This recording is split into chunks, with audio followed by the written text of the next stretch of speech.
Hello एन्जोयमेन्ट everyone. जसरी मैले हिजो भनिसकेको थिएँ म कतै जाँदैछु।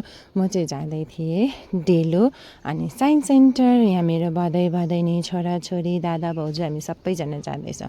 अब चाहिँ हामी पुगिसकेछौँ डाक्टर ग्राम्स होम्स। यो चाहिँ 1900 साल पहिले अनि सेप्टेम्बर 24मा इस्टाब्लिस भएको रहेछ। अनि यो चाहिँ सबैभन्दा पुरानो स्कुल हो है। अनि हामी चाहिँ अहिले पुगिसकेको छौँ डेलो भ्यू पोइन्ट। अनि यहाँ हेर्नुहोस् न कस्तो मजाले मेन्टेन गरेर एकदम सफा राखेको छ।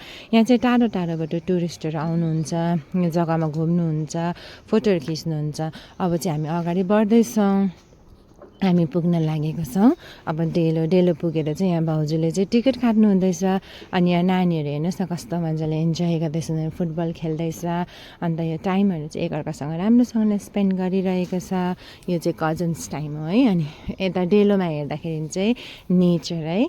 अनि म पनि गएँ त्यहाँ इजिलियाको भेराइटीहरू कति राम्रो राम्रो रहेछ नि, त्यही मैले चाहिँ हेर्दै थिएँ। अनि तपाईँले देख्नु सक्नुहुन्छ।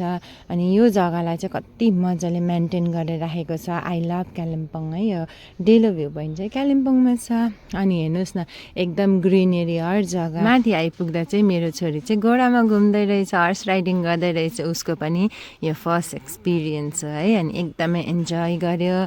अनि थ्याङ्क्स टु मामा एन्ड माइजू। अनि यहाँ आउँदाखेरि चाहिँ मेरो छोरा पनि घोडामा आएर घुमिसकेको रहेछ। मैले फोटोमा त खिच्नु पाएँ। अनि यो चाहिँ मेरो भदैनी अनि मेरो छोरी हो। अनि अब चाहिँ स्न्याक्स टाइम भइसकेको छ। अनि हामी सबैजना स्न्याक्स खाँदैछ। अनि हेर्नुहोस् न प्याराग्लाइडिङ कति सुन्दर। अब हामी पुगिसकेको छौँ साइन्स सेन्टर। अनि हामी यहाँ गएर चाहिँ फोटोहरू क्लिक गर्यो। नानीले एकदम इन्जोय गर्यो। अनि यो टाइमहरू हामीले सँगै स्पेन्ड गर्न पायौँ। धेरै खुसी लाग्यो। Thank you for watching.